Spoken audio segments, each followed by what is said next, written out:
Bom dia, alunos do quinto ano, bom dia, pais. Aqui é a professora Sara, passando por aqui hoje para a gente conversar um pouquinho sobre a agenda EDU do dia 30/3, hoje. Hoje, de acordo com o nosso horário escolar, nós temos Português, Linguagens, Oficina de Escritores e Orientação Cristã. Em Oficina de Escritores, vamos trabalhar a ficha B7, que é a ficha Criação de Histórias. As páginas para os alunos fazerem essa ficha está na agenda EDU. Eles vão ler, resolver e criar uma história de acordo com as orientações do livro, ok? Pedimos que, durante a criação dessa história, a criatividade role solta, seja uma história bem legal. Cuidado com a escrita, atenção nas palavrinhas que tiver dúvida, procura no dicionário, ok? Essa atividade vai ser realizada no livro. A atividade de orientação cristã vai abordar dois temas, que é a campanha da fraternidade de 2020 e a quaresma, que é o período que nós estamos vivendo nesse momento. A campanha da fraternidade ela é cada vez mais oportuna, principalmente nesse momento que nós estamos vivendo, através do exemplo da irmã Dulce, né? Agora Santa Dulce dos pobres, certo? Ser humano que se doou pelo seu próximo, foi amorosa, respeitosa, deu tudo de si, trabalhou realmente os valores cristãos em sua vida.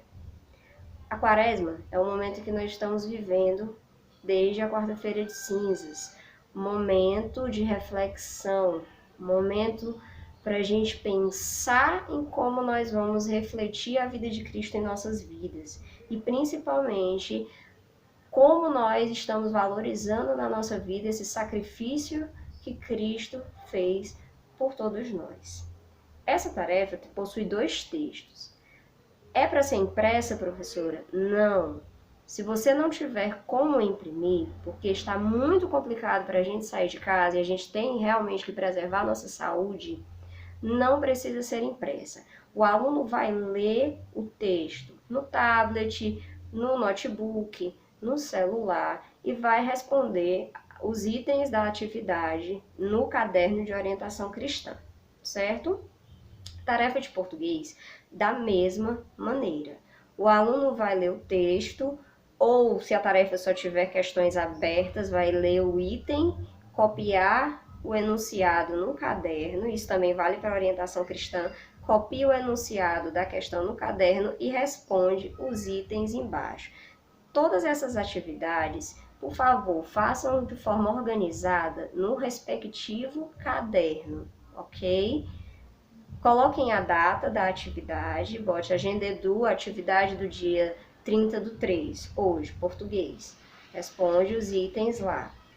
Caso precise fazer alguma cópia de alguma parte de algum texto, isso vai ser indicado na agenda EDU, certo?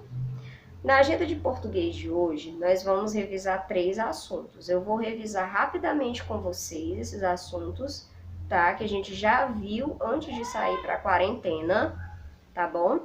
Que é o quê? O uso do zinho, zinha, inho e inha nas terminações dos diminutivos. Nós trabalhamos muito isso em sala, os alunos fizeram bastante exercício. Algumas tarefas de final de semana vêm com as regrinhas de como colocar esse zinho, zinha, inho ou inha, a diferença. Então, volta lá nas tarefas de final de semana, pega lá na sua pasta, certo? Que tá lá, procura. No livro também tem as regrinhas de como usar essa terminação. Então, tá com dúvida na hora de responder a tarefa?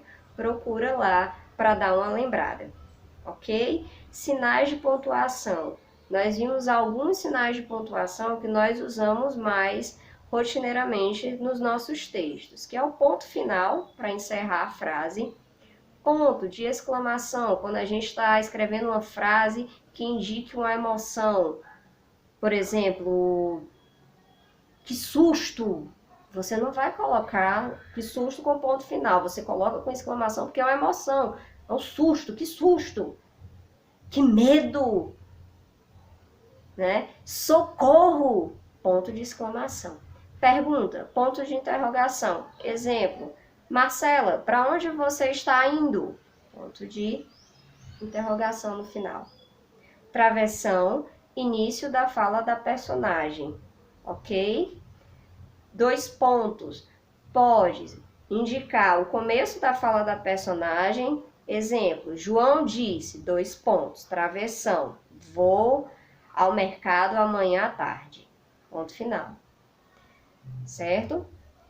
Vírgula serve para separar itens, coisas, situações, certo? Vírgula, e representa durante a leitura uma pausa pequena. Vou dar um exemplo para vocês. João foi ao mercado e comprou laranja, vírgula, maçã, vírgula, ovos, vírgula, e pera.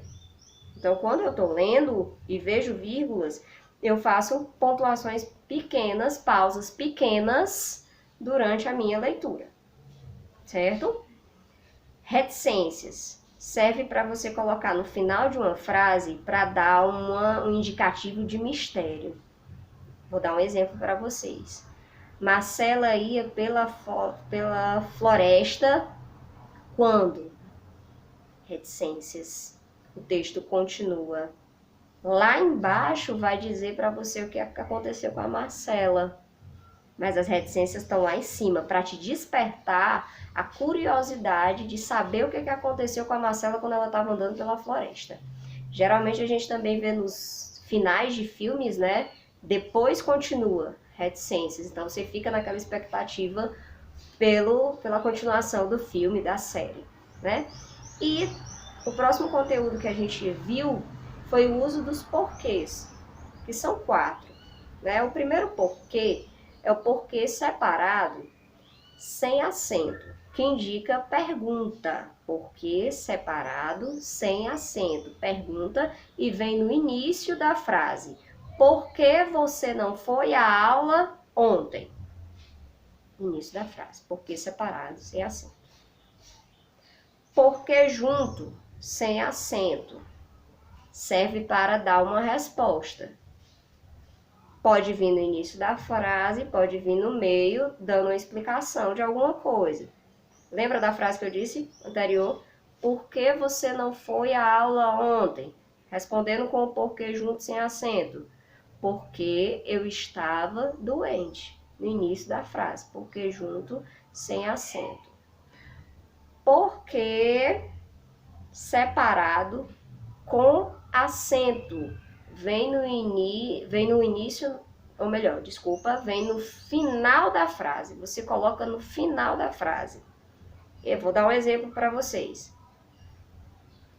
Amanhã você não vai vir à aula, por quê?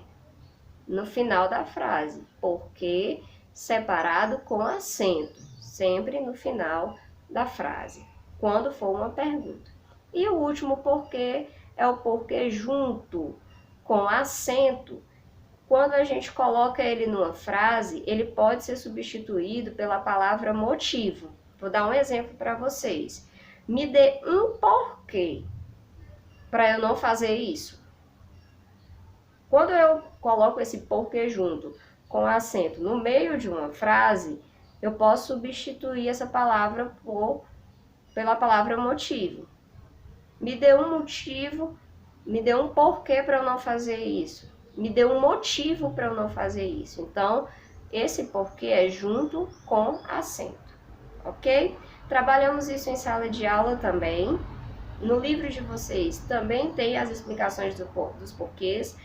Colocamos na lousa essas explicações com porquês, com exemplos. Acredito que a maioria dos alunos tenha anotado no caderno. Tá? Então, quando for resolver a tarefa, dá uma relembrada, pega as tarefas de final de semana que nós já fizemos, já corrigimos, já devolvemos, para poder tirar alguma dúvida, ok? Então, até a próxima, logo logo estaremos juntos, mantenha o ritmo, façam as atividades e um beijo e um abraço, até mais!